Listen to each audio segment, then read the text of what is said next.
નમસ્કાર દોસ્તો, સ્વાગત છે આપ સર્વનું તમારી પોતાની YouTube channel ocean coaching classes પર।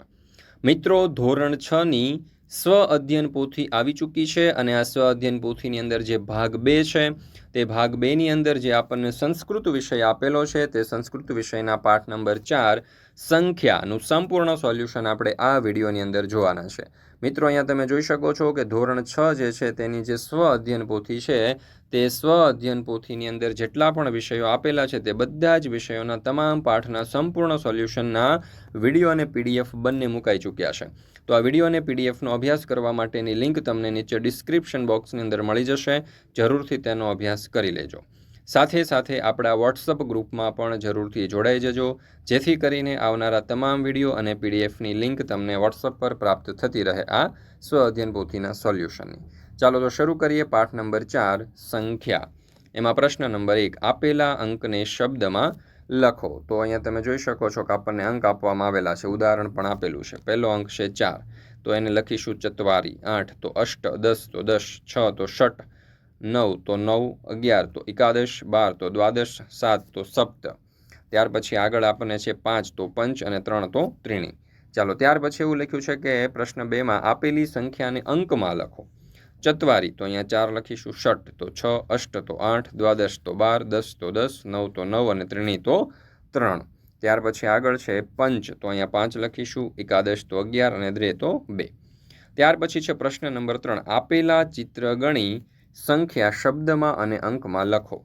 તો અહીંયા તમે જુઓ 1, 2, 3, 4, 5, 6, 7, 8 ચિત્રો છે, તો અહીંયા અંકમાં 8 લખીશું અને અહીંયા અષ્ટ લખીશું, બરાબર। ત્યાર પછી 1, 2, 3, 4, 5, 6, 7, 8, 9, 10 10 ચિત્ર છે, એટલે અહીંયા સંસ્કૃતમાં 10 અને અહીંયા સંસ્કૃતમાં 10। ત્યાર પછી ગધેડાઓના ચિત્ર જોઈએ તો 9 ગધેડા છે, તો અહીંયા 9 લખીશું, અહીંયા પણ 9, અહીંયા અંકમાં, અહીંયા શબ્દમાં। 12 ઊંટ છે, તો અહીંયા 12 લખીશું દ્વાદશ અને અહીંયા લખીશું આપણે શબ્દની અંદર।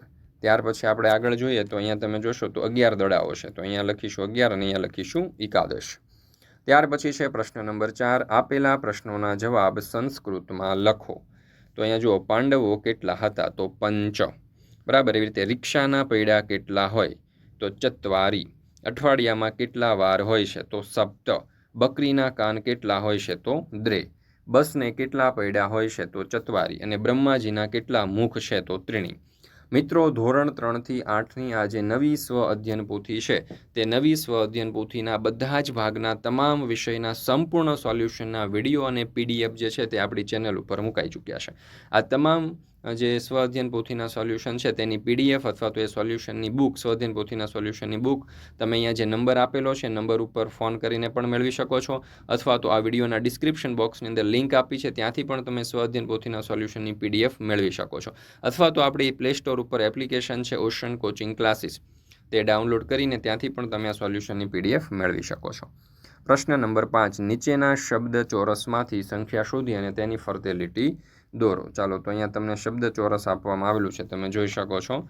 તો અહીંયા પહેલાં આવશે 9, ત્યાર પછી અહીંયા છે 10, ત્યાર પછી છે અષ્ટ, ત્યાર પછી છે અહીંયા સપ્ત, ત્યાર પછી છે અહીંયા ચત્વારી, ત્યાર પછી અહીંયા તમે જોઈ શકો છો કે ષટ આપેલું છે, ત્યાર પછી અહીંયા ત્રિણી આપેલું છે, ત્યાર પછી અહીંયા એકાદશ છે, દ્વાદશ। ત્યાર પછી આપણે થોડાક આગળ જઈએ તો અહીંયા એકમ આપેલું છે અને અહીંયા દ્રે આપેલું છે। તો આવી રીતે આપણને અંકો આપેલા છે। મિત્રો, ફરી મળીશું આપણે આ ધોરણ 6ની જે સંસ્કૃત વિષયની સ્વ અધ્યયન પોથી છે એવા જ આ 6ઠ્ઠા ધોરણની સંસ્કૃત વિષયની સ્વ અધ્યયન પોથીના એક નવા પાઠના સંપૂર્ણ સોલ્યુશન સાથે। મિત્રો, આપણી આ ચેનલ ઉપર આ જે સ્વ અધ્યયન પોથી છે ધોરણ 6ની તેના બધા જ વિષયના તમામ પાઠના સંપૂર્ણ સોલ્યુશનના વિડીયો અને પીડીએફ મુકાઈ ચૂક્યા છે। તો જો તમારે આ સ્વ અધ્યયન પોથીના સોલ્યુશનના વિડીયો અને પીડીએફ જોઈતા હોય તો એ મેળવવા માટેની લિંક તમને નીચે ડિસ્ક્રિપ્શન બોક્સની અંદર આપેલી છે, એના ઉપર ક્લિક કરી અને તમે પીડીએફ અથવા તો વિડીયો મેળવી શકો છો। જરૂરથી તેનો અભ્યાસ કરી લેજો। આ સ્વ અધ્યયન પોથીનો વિડીયો તમને પસંદ આવ્યો હોય તો લાઇક કરવાનું, તમારા મિત્રો સાથે શેર કરવાનું ભૂલશો નહીં।